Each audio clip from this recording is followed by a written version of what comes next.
بالله يا حبيبتي يا مصر، اقسم بالله يا حبيبتي يا بلادي. تسلم يا كابتن حسام، تسلم لكل اللعيبه الرجاله على الفرحه دي يا جدعان. الواحد بقاله زمن ما فرحش من المنتخب، والله العظيم. انا قاعد مش مصدق احنا مسجلين في الكوت ديفوار 2-0 في اول نص ساعه، وداخل فينا جونين هوبل. يعني كان المفروض نطلع 3-0 كلين شيت. شكرا لكابتن حسام بجهازه الفني، شكرا لكل اللعيبه الرجاله النهارده اللي بجد كانوا بيلعبوا بروحهم، كانوا بيلعبوا بالتيشيرت فعلا، تيشيرت منتخب مصر. شكرا لكل اللعيبه من اول كابتن محمد الشناوي لحد كابتن محمد صلاح.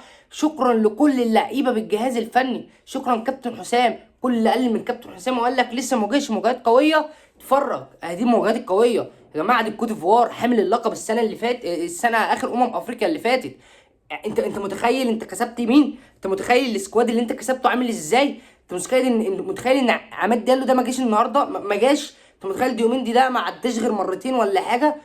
الكوت ديفوار النهارده ما كانتش يعني بتشكل خطوره، هي بس لما عرفت اللعيب بتاعك من الركنيات بس المدرب هرشها وراح جاي منزل لك كل الطوال، انزل انزل انزل انزل، علشان بقى عرضيات بقى وهراك عرضيات. اصلا كابتن محمد الشناوي يعني هو خلاص يعني جاي يعدل من نفسه في اخر الماتش وقال لك انا لازم اطلع اضرب الكرات العرضيه دي بالبوكس. هو فاهمها متاخر بعد ما دخل فيها جونين. بس شكرا لكل اللعيبه، شكرا بجد عشان انتوا فرحتونا. هنتكلم في كل حاجه، طالما وصل لك الفيديو انزل بقى ادعمنا بلايك واعمل لنا سبسكرايب في القناه علشان ما نديك في كل المتعه للبطوله ديت. بجد شكرا لمنتخب مصر، ويلا بينا ليتس جو. اول حاجه انا اول ما شفت التشكيله قلت ده التشكيل المثالي لمنتخب مصر، دي اول حاجه. ودي كان نفسي التشكيله دي تلعب من زمان. الناس اللي بتتكلم انت بتلعب بثلاثه قلب دفاع، انت عايز تعمل ايه؟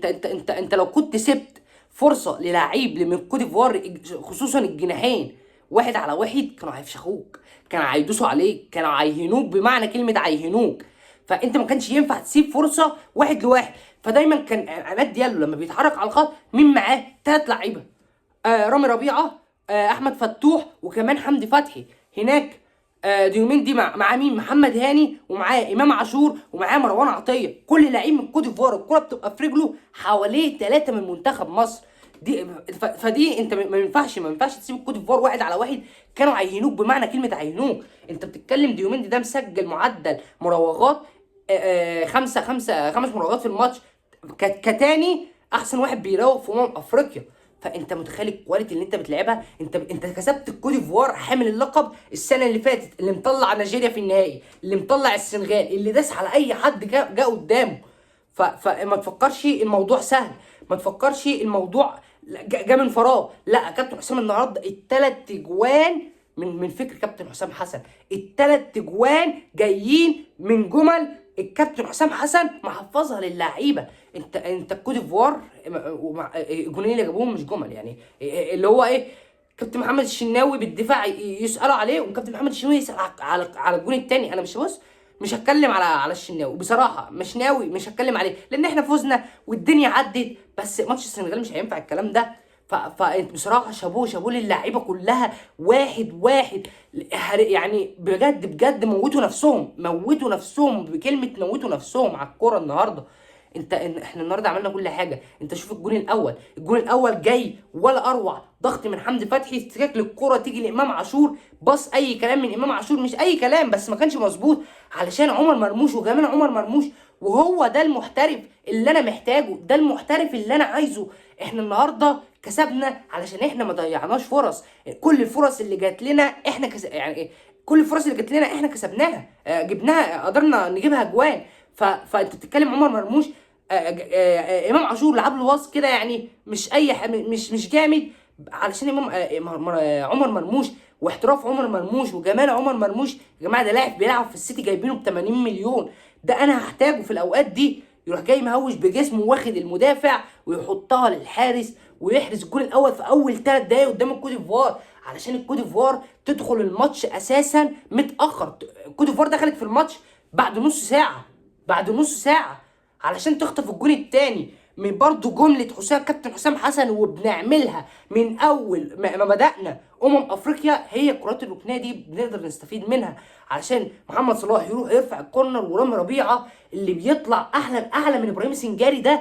ابراهيم سنجاري ده عجل، ده فحل، ما يدخل الباب ده، ما يدخلوش. ما تفكرش الموضوع سهل. ورامي ربيعه يطلع وما شاء الله وتك شبه كوره ياسر ابراهيم بالملي، بالملي. يمكن كوره ياسر ابراهيم اصعب شويه.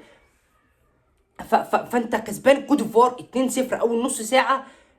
انت وكوت ديفوار يا جماعه الاستحواذ الشوط الاول 72% مقابل 22% لمنتخب مصر. فيعني انت مفكر الاستحواذ بيعكس لك الدنيا. فاحنا كاسبين الكوت ديفوار 2-0 اول نص ساعه، وعلشان تيجي كوره فاول من لا شيء من مصطفى غربال، يعني كارثه برضه. فاول من لا شيء، يعني امام عاشور داخل كتف في كتف، وديمنت تقريبا يقدر ياخد منها فاول ويرفعها الكوره. على فكره مش غلطه فتوح، فتوح حتى لو ما كانش عامل الكوره كانت هتخش. فتوح حتى لو ساب الكوره كانت هتخش، الكوره لفه وكانت هتخش الجون كده كده. وحتى لو كانت عدت من فتوح كان في لاعبين من كوت ديفوار كان هيجوها. فالكوره مش غلط من فتوح، الكوره غلط من الشناوي وتمركزات من اللعيبه. فالكره ديت مش غلط من فتوح، ويبقى النتيجه 2-1 علشان يطلع الشوط الاول 2-1 وكلنا فرحانين ومبسوطين ونتيجه مرضيه. انا كنت عايز اطلع 2-0 بس نتيجه مرضيه. انت طلعنا من الماتش ده بمكاسب مهوله. من اول المكاسب انك ما قدرتش تخسر اتنين من اللي هم حسام حمدي فتحي او مروان عطيه، الاثنين كانوا واخدين انذارات، واي انذار تاني ليهم كان هيوقفهم في ماتش السنغال ومش هيقدروا يلعبوا. فدي اول مكسب. تمام. نزلنا الشوط الثاني علشان يخرب بيت جمالك يا رامي ربيعه. الكور الطوليه بنلعبها من اول بدايه افريقيا. احنا من اكتر المنتخبات اللي عاملين كور طوليه صحيحه. تمام. في افريقيا علشان رامي ربيعه يلعب كره طوليه لامام عاشور اللي يروح بوش رجله، ولا اروع ولا اجمل. يا ابني ايه الجمال ده؟ ده اهو ابو تريكه ده. يعني انا شفت ابو تريكه قدامي بجد بوش الرجل علشان محمد صلاح يديها الفينش في عكس الحارس صح كده، خد يا باشا، ويبقى 3-1 للمنتخب والناس كلها فرحانه والناس كلها مبسوطه. بس احنا اساتذه في تصعيب الماتشات بجد. منتخب مصر استاذ في تصعيب اي ماتش عليه. لازم نصعبها، لازم يبقى في السسبنس بتاعنا اللي هو انا هقعدك اخليها تعملها، تبص تعملها على روحك 200 مره. في تصعيب الماتشات علينا بطريقه رهيبه. يعني الماتش كان في ايدينا و3-1 علشان برضو كرة ميتة غلط من المشناوي. بص يا شناوي، ده غلط منك. الجون التاني ده غلط منك مليون في المية، ملهاش حل. تمام. انت المفروض علشان كابتن الشناوي اصلا استوعب ان هو المفروض يطلع يستقبل الكرة الطولية ويديها بالبوكسات، استوعبها بعد ما لبسنا جونين وكلنا قاعدين على اعصابنا وكلنا هنعملها على روحنا. منتخب كوت ديفوار لو كان اتعادل معاك 3-3 ووصلت الاكسترا تايم، انا مش عايز احلف لك ان انت كنت هتخسر الماتش ده مش 3-3، كنت هتخسره 5-3 6-3، لان انت تعبت بدنيا، انت جبت اخرك خلاص. محمد صلاح عمل اداء دفاعي يعني خرافي بمعنى كلمه خرافي. تمام. محمد صلاح بيروح بيهاجم، النهارده شفناه بيهاجم، شفناه بيدافع، شفناه بيعمل كل حاجه في الماتش. فانت ده محمد صلاح اللي بيقولوا عليه ده مش محمد صلاح بتاع ليفربول، ده محمد صلاح النهارده عمل مجهود جبار. بيهاجم ويرجع يدافع وبيبني لعب وبيستنى على الكوره لحد ما زمايله يفتحوا. محمد صلاح النهارده كان مفتاح اللعب. مان اوف ذا ماتش بالنسبه لي امام عاشور. شوط اول مش احسن حاجه، بس اتفرج عليه الشوط الثاني. لا امام عاشور عامل مجهود، يعني حاجه يحسد عليها ما شاء الله. ودي على راي شريف يسري على دماغي والله العظيم، من احسن المحللين بسمعها. القليل من امام عاشور، القليل فعلا من امام عاشور. مش ده امام عاشور عشان تبقوا فاهمين، مش ده ال 100% بتاع امام عاشور. امام عاشور لسه ما جاش. تمام. النهارده كل حاجه كانت جميله. النهارده عايزه كابتن حسام حسن بعد الماتش عيط. جابوا له صوره وهو معيط. كابتن حسام حسن عليه ضغوط نفسيه وضغوط عصبيه، ضغوط من الاعلام، ضغوط من السوشيال ميديا.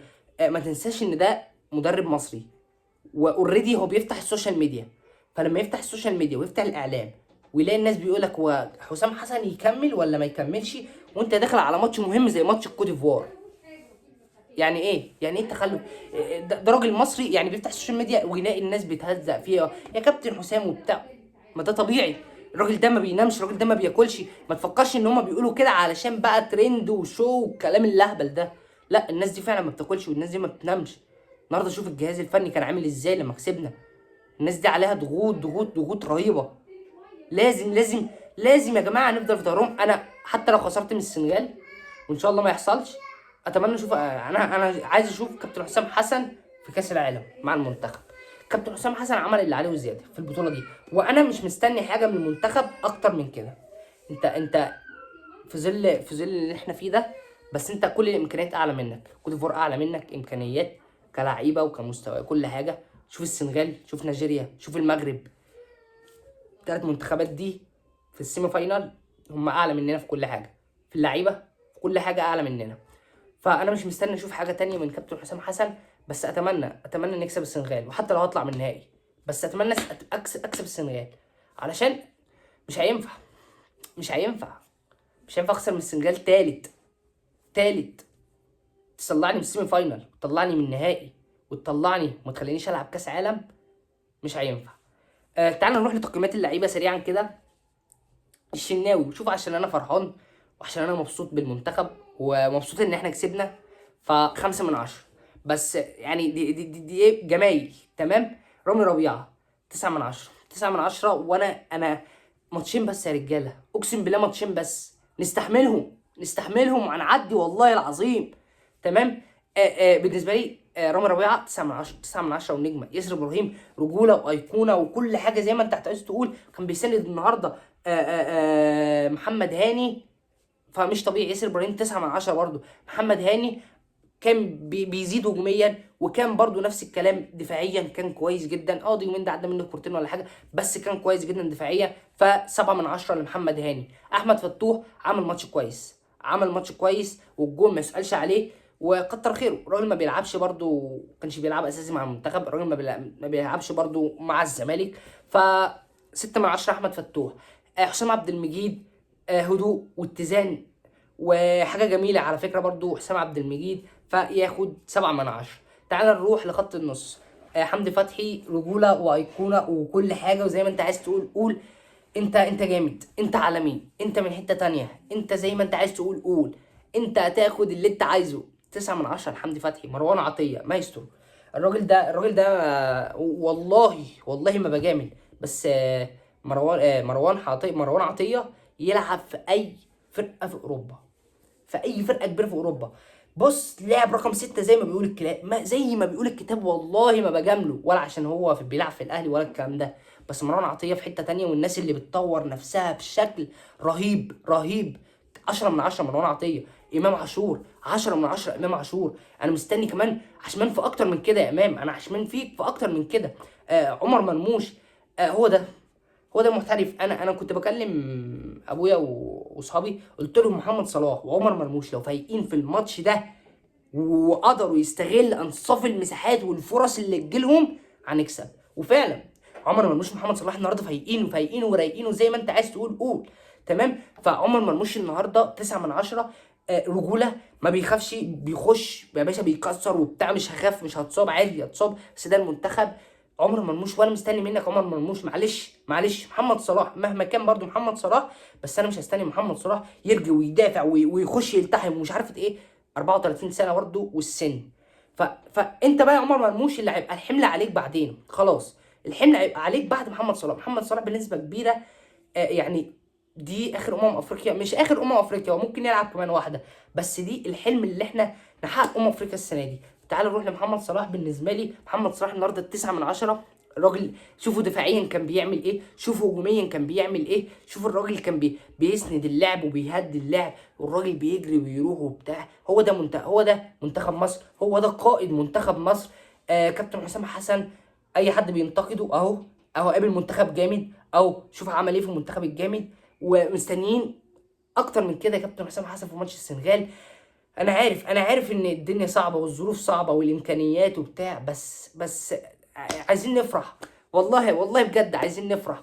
فكل الشكر لكابتن حسام حسن وجهازه الفني. وبس كده. لسه ما عملتش لايك، انزل اعملها لايك واعملها اشتراك في القناه وفعل زر الجرس عشان يوصلك كل فيديوهاتي، علشان احنا بنتخطي البطوله دي باذن الله في كل حاجه، وباذن الله نوصل فاينل افريقيا وناخد البطوله. وسلام.